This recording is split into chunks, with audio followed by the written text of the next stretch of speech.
कलयुग सब युगों में बहुत खराब युग माना जाता है, पूज्यपाद उड़िया बाबा जी के वचन। परंतु बड़े बड़े ऋषि मुनि देवता प्रार्थना करते हैं भगवान से कि मुझे कलयुग में जन्म हो, क्योंकि कलयुग में केवल भगवान नाम जप से कम समय में ही भगवत प्राप्ति हो जाती है। कम समय, अब जैसे करदम जी भगवान की आराधना करें तो 10,000 वर्ष दोनों हाथ उठाकर एक दाहिने पैर के अंगूठे के बल खड़े होकर 10,000 वर्ष, और कलयुग में तो आयु ही 100 है, कोई बिरला आगे बढ़ा संयम से तो 125 वर्ष की कलयुग में पूर्ण आयु मानी गई है। 125 तो कोई बिरले पहुंचता है, 60-70 में राधे श्याम हो जाते हैं। अगर इस छोटी सी आयु में यदि हम नाम जप, नाम कीर्तन, भगवत कथा श्रवण करें तो इसी से भगवत प्राप्ति हो जाएगी। जहां 10-10 हजार वर्ष ऐसे कठोर तपस्या करने पर कहीं भगवान का साक्षात्कार होता था, तो कलयुग में बहुत कम समय पर, कम साधना, कम परिश्रम, नाम जप, नाम कीर्तन से ही भगवत प्राप्ति हो जाती है। बाबा कह रहे हैं जो बड़ी बड़ी यज्ञों के अनुष्ठान से फल प्राप्त होता है वो जप यज्ञ की बराबरी नहीं कर सकता। यज्ञानाम जप यज्ञोस्मि, भगवान कह रहे यज्ञों में सर्वश्रेष्ठ यज्ञ मैं जप यज्ञ हूं। और यज्ञों में तो ये देखना होता है कि यज्ञ करता सर्वांग पुष्ट होना चाहिए, पवित्र होना चाहिए। लेकिन नाम जप में पुरुष नपुंसक नारीवा जीव चराचर कोई, सर्व भाव भज कपट तज मोहि परम प्रीश होए। कपट का त्याग करके जो भगवान का भजन करते हैं, चाहे जिस भाव से भजन करो, भगवान हमारे पिता है, भगवान हमारी माता है, भगवान हमारे मित्र हैं, भगवान हमारे पुत्र हैं, भगवान हमारे पति है, जिस भाव से चाहो, सर्व भाव भज कपट तज मोहि परम प्रीश होए। इसलिए चाहे बालक हो, चाहे बूढ़ा हो, चाहे रोगी हो, चाहे स्त्री हो, चाहे कोई भी हो, भगवान नाम सबको परम पद प्रदान करने में समर्थ है। तो कलयुग में भगवान नाम, कलयुग केवल नाम आधारा, सुमिर सुमिर नर उतर ही पारा। मैं अपने अनुभव की बात कहता हूं कि इस कलयुग में भगवान नाम जप और ब्रह्मचर्य, ये दो से सब कुछ प्राप्त हो सकता है। पूज्यपाद उड़िया बाबा जी कहते हैं मैं अपने अनुभव की बात कहता हूं, इस कलयुग में भगवान नाम जप और ब्रह्मचर्य, जितेंद्रियता, इससे सब कुछ प्राप्त हो जाएगा। तत्व ज्ञान कलयुग में प्राप्त करना बहुत कठिन है, पर नाम जापक को तत्व ज्ञान भी हो जाएगा। तत्व ज्ञान परम पवित्र हृदय वालों के ही हृदय में स्फुरित होता है, और नाम जप से हृदय परम पवित्र हो जाता है। समस्त पवित्रताओं का स्वरूप है कि संसार का चिंतन न हो, प्रभु का चिंतन हो। आपका हृदय पवित्र हो गया, इसकी पहचान अब संसार का चिंतन नहीं होता, अब प्रभु का चिंतन होता है। सबसे कठिन कार्य है भगवान नाम जप करना। बुद्धि को पवित्र करने वाला, तत्व ज्ञान प्राप्त कराने वाला, भगवत प्रेम प्रदान करने वाला और परम कल्याण करने वाला एकमात्र कलयुग में भगवान नाम है। जो पकड़ पाओ तो पकड़ लो, खूब राधा राधा राधा राधा जपो, इससे तुम्हारा सर्व प्रकार से मंगल हो जाएगा। जिस दिन हमारी जिह्वा पे नाम आया, उसी दिन नामी भगवान हमारे साथ हो गए। विश्वास करो, यदि मुख में नाम चल रहा है तो भगवान तुम्हारे साथ है। मुख में हो राम नाम, राम तेरे हाथ में, वो बंदे तू अकेला नहीं, राम तेरे साथ में। अगर नाम जप कर रहे तो भगवान तुम्हारे हाथ में हो। अखिल कोटि ब्रह्मांड नायक परात्पर प्रभु वश में हो जाते हैं उस नाम जापक के, जो एकमात्र भगवान के नाम का ही आश्रय लिए है।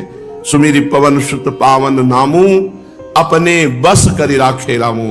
राम कृष्ण हरि शिव नाम अनंत हैं, पर सब हमारे भगवान के नाम हैं और सब समान फल देने वाले हैं। जिनकी भगवान नाम में रुचि नहीं है, उनको जबरदस्ती नाम जपना चाहिए। पाप के कारण नाम में रुचि नहीं होती, इसलिए पहले रुचि में, आनंद में ये मन एकाग्रता से लगता है कि नहीं, इसमें नहीं फंसना चाहिए। रुचि है कि नहीं है, आनंद मिल रहा है कि नहीं मिल रहा है, एकाग्रता मन की है कि नहीं, ये सब बातें छोड़ो। आपको केवल संख्या पूरी करनी है। नवीन साधक को एक संख्या गुरु से निश्चित करा लेनी चाहिए।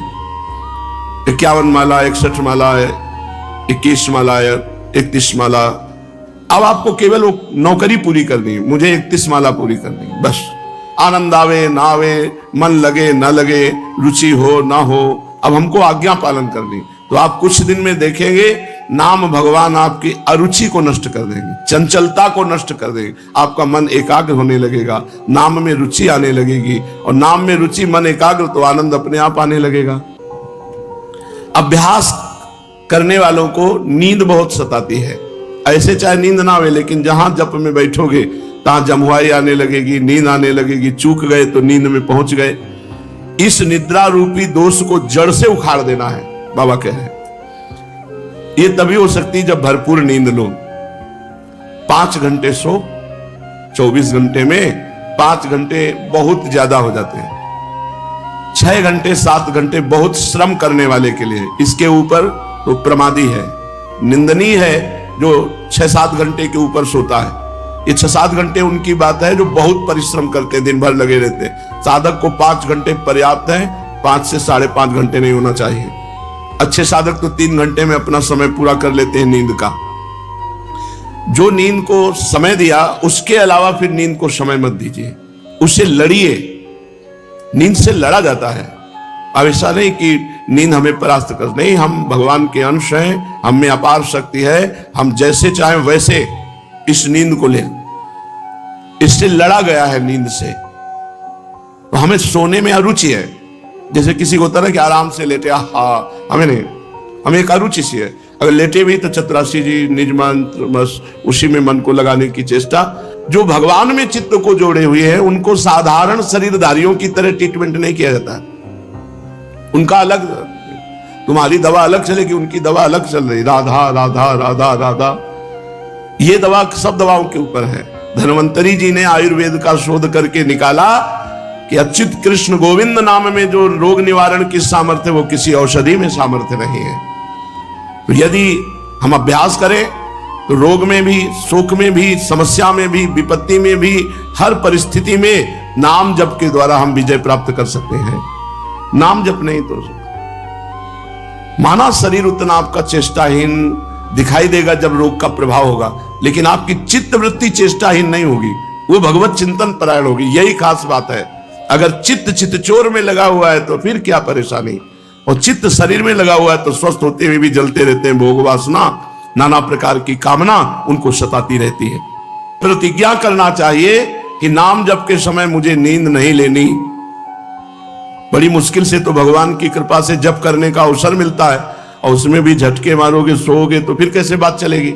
सीधी मेरुदंड रहे, अभ्यास कर लो, सब बात बन जाएगी। जीवन में कभी कोई सुविधा स्वीकार नहीं की, कभी सुख स्वीकार नहीं किया, जीवन में नहीं स्वीकार किया। वो अब भी है भगवान की कृपा से, जितना जैसे चलता है वैसे। आज भी गीजर से नहीं नहाते, ठंडे पानी से। गंगा का नहाया हुआ शरीर है तो गीजर बीजर सुहाता थोड़ी है। शरीर सुख का इतना लालच बढ़ गया है। शरीर को एक जड़ वस्तु है, इसको बहुत सुंदर सुंदर साधनों में लगाइए, इसको जैसे चाहो वैसे रख लो, से ज्यादा इसको सुविधा मत दो, सुविधा मत दो। जब नींद पर कब्जे की बात आती है, जैसे सोते थे ना तो कंबल से डर लगता था, डर ये हमको नींद में सुला देगा, कभी कंबल नहीं ओढ़े। पीछे के जीवन में अब कहां गंगा किनारे कंबल लिए घूमेंगे क्या, ऐसे नीचे का चला उतारा ओढ़ लिया। 2-3 घंटे जो बेहोशी रही, फिर मंत्र चल रहा है। अपने जीवन को भगवदानंद में, अब मार इतनी मोटे मोटे गद्दे, इतनी मोटी रजाई, और उसमें भजन होगा तुम्हारा। लेटते ही विषय चिंतन होगा। भजन तो होता है कुशासन में लेट के देखो, एक कुशासन यहाँ हितधाम में, ऊपर मार्किन, बस कुशासन में लेट के देखो, विषय चिंतन थोड़ी होगा, भगवत चिंतन होगा। हर वस्तु का अपना प्रभाव है। अब ऐसे ऐसे गद्दा चले हैं, इतने मोटे मोटे गद्दा। साधक तकिया और गद्दा और रजाई, साधक बिल्कुल विपरीत बात है। एक चटाई, बहुत वो झीना कंबल, और हाथ की तकिया, आधा घंटे 2 घंटे 2.5 घंटे विश्राम, बैठ करके भजन। भजन के लिए जीवन एक अलग होता है भैया। नाम कीर्तन का अलग सुख, नाम जप का अलग सुख, भगवत कथा का अलग सुख, भगवत लीला चिंतन का अलग सुख, भगवत सेवा का अलग सुख, भक्तों की संग का अलग, ये आनंद होता है, भोगानंद थोड़ी होता है। तो इसीलिए कह रहे हैं बाबा कि अभ्यास जब आपका भजन का चल रहा, उस समय नींद को जड़ से उखाड़ के फेंक दो कि नींद ना आने पाए। समय से सो लो और जो समय भजन का उसमें नींद ना ले पावे।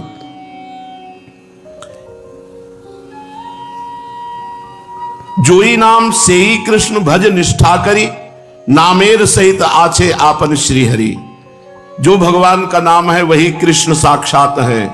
ये बाद में नाम जपते रहो, तुम खुद अनुभव कर लोगे कि कृष्ण नाम साक्षात कृष्ण है, राधा नाम साक्षात राधा किशोरी जी है। भगवान के स्वरूप में नाम जापक का प्रेम हो जाता है, पर नाम में प्रेम होना कठिन होता है। नाम में प्रेम हो गया तो भगवान के स्वरूप में प्रेम हो जाएगा। बहुत महिमा नाम की है।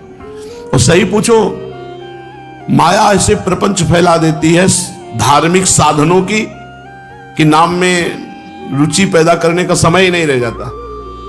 बोले अमुक कार्य है, अमुक धर्मानुष्ठान है, बस वो एक बाहरी बातों में, नाम जप में नहीं।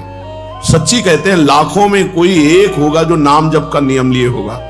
लाखों साधन करने वालों में कोई एक होगा जो नाम जप का नियम लिए होगा। नहीं, ऐसे ही समय बहता चला जा रहा है काल के प्रवाह में, ये करना है, वो करना है, ऐसा है, उस संगोष्ठी में जाना है, वहां ये कार्य कर। नाम जप अंदर से निरंतर चिंतन बहुत कठिन बात है। जब तक नाम जप में रुचि नहीं होगी तो भगवान के स्वरूप में प्रेम नहीं होगा। अपना यश कीर्ति प्रभाव इस पर चिंतन होता है। जिसने बहुत दिन तक गुरु की सेवा नहीं की उसे नाम में प्रेम नहीं हो सकता।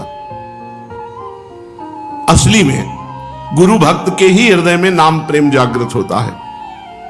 जिसने बहुत समय तक गुरु सेवा की हो तो उसे नाम प्रेम प्राप्त हो जाएगा और नाम से भगवान के स्वरूप की अनुभूति हो जाती है। नाम का स्मरण प्रेममय कर देता है। नाम का स्मरण किए बिना रहा न जाए, यही खास बात है। जब इष्ट नाम में प्रेम हो जाता है तो नाम लेने के साथ साथ आंसू बहने लगते हैं और एक बेहोशी सी आने लगती है। जब आंसू आने लगे और बेहोशी आने लगे नाम जप में, नाम जप का ही केवल होश रह गया और सब बेहोशी, तो समझना चाहिए अब नाम का नशा चढ़ रहा है। जैसे भगवान का भक्त स्मरण करता है, ऐसे भक्त का भगवान भजन करते हैं, भगवान स्मरण करते हैं। देखो, एक और श्री किशोरी जो कृष्ण कृष्ण कृष्ण, तो दूसरी ओर श्री कृष्ण राधा राधा राधा, ऐसा रखते हैं। पूज्य बाबा कह रहे हैं।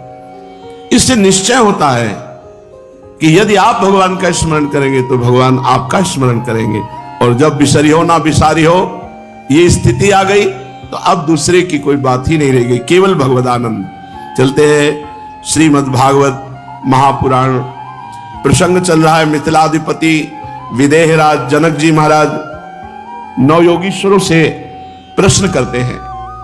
यानी यानी कर्माणि यैर्यैः स्वच्छंद जन्म भी चक्रे करोति कर्ता वा हरिस्तानि ब्रुवन्तु नः।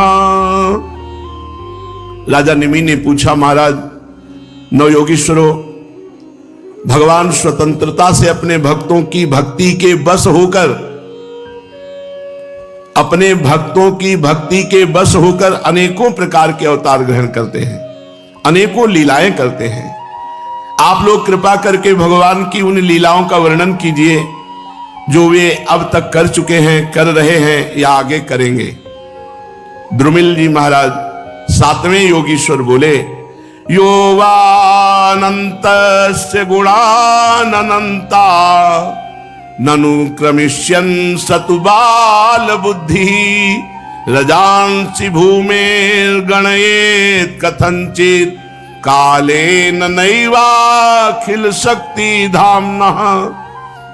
महाराज विदेहराज, भगवान अनंत हैं और भगवान के गुण भी अनंत हैं। जो ये सोचता है कि मैं भगवान के गुणों का पार पा जाऊंगा, या वो मूर्ख है या बाल बुद्धि, वो अभी बालक बुद्धि है। यह तो संभव है कि कोई किसी प्रकार से पृथ्वी के धूल कणों को गिन ले, असंभव है पर ऐसा हो सकता है, कोई कर ले। भला धूल कणों को कैसे कोई गिन सकता है? परंतु समस्त शक्तियों के आश्रय भगवान के अनंत गुणों का कोई कभी भी किसी भी प्रकार से पार नहीं पा सकता। भगवान ने अपने आप को पृथ्वी के रूप में, देखो पृथ्वी भी भगवान बने, जल भी भगवान बने, अग्नि भी भगवान बने, वायु भी भगवान बने, आकाश भी भगवान है। सबसे पहले भगवान ने अपने को इन 5 भूतों के रूप में रचा और अपने आप से अपने आप में सृष्टि की है, किसी दूसरे की नहीं। ये आप स्वयं ही बने हुए हैं, पृथ्वी, जल, अग्नि, वायु, आकाश। जब इनके द्वारा विराट शरीर ब्रह्मांड का निर्माण करके उसमें लीला से प्रभु अंतर्यामी रूप से प्रवेश करते हैं, भोक्ता रूप से नहीं, क्योंकि भोक्ता तो अपने पुण्यों के फलस्वरूप देहाभिमानी जीव कहा जाता है। तो जो अंतर्यामी रूप से प्रभु विराजमान रहते हैं उनको नारायण कहते हैं। वो आदिदेव नारायण पुरुष नाम से, यही भगवान का पहला अवतार है। भगवान पंचभूतों के रूप में, फिर उनमें लीला से अपने अंश अंतर्यामी रूप से प्रवेश करते हैं, उन्हें आदिदेव नारायण को पुरुष कहते हैं। यही भगवान का पहला पुरुषावतार है। उन्हीं के इस विराट ब्रह्मांड शरीर में तीनों लोक स्थित है। उन्हीं की इंद्रियों से समस्त देहधारियों की ज्ञानेंद्रियां और कर्मेंद्रियां बनी हैं। ये ज्ञानेंद्रियां और कर्मेंद्रियां भगवान की ही शक्ति से बनी हैं। उनके स्वरूप से ही स्वतः सिद्ध ज्ञान का संचार होता है। भगवान के श्वास प्रश्वास से समस्त शरीरों में बल आता है। इंद्रियों में इंद्रिय शक्ति, ओज और कर्म करने की शक्ति प्राप्त होती है। उन्हीं सत्वादि गुणों के संसार की स्थिति, उत्पत्ति और प्रलय करने वाले जो विराट शरीर के शरीरी हैं, वे ही आदिकर्ता भगवान नारायण हैं। पहले पहले जगत की उत्पत्ति के लिए भगवान ने रजोगुण के अंश को स्वीकार करते हुए ब्रह्मा रूप में भगवान प्रकट हुए। वे आदि पुरुष ही संसार की स्थिति के लिए अपने सत्वांश से भगवान यज्ञपति विष्णु के रूप में प्रकट हुए। वे ही तमोगुण के अंश से जगत का संहार करने के लिए भगवान रुद्र महादेव के रूप में प्रकट हुए। इस प्रकार रजोगुण ब्रह्मा, शतोगुण विष्णु और तमोगुण भगवान रुद्र, भगवान शंकर, इस प्रकार जगत की उत्पत्ति ब्रह्मा, पालन भगवान हरि और संहार भगवान शिव, ये भगवान ने रूप धारण किए। दक्ष प्रजापति की एक कन्या का नाम था मूर्ति। वह धर्म की पत्नी थी। भगवान धर्म ने मूर्ति के गर्भ से 2 पुत्र प्रकट किए, जिनका नाम नर और नारायण हुआ। ये साक्षात भगवान के अवतार हैं, नर नारायण।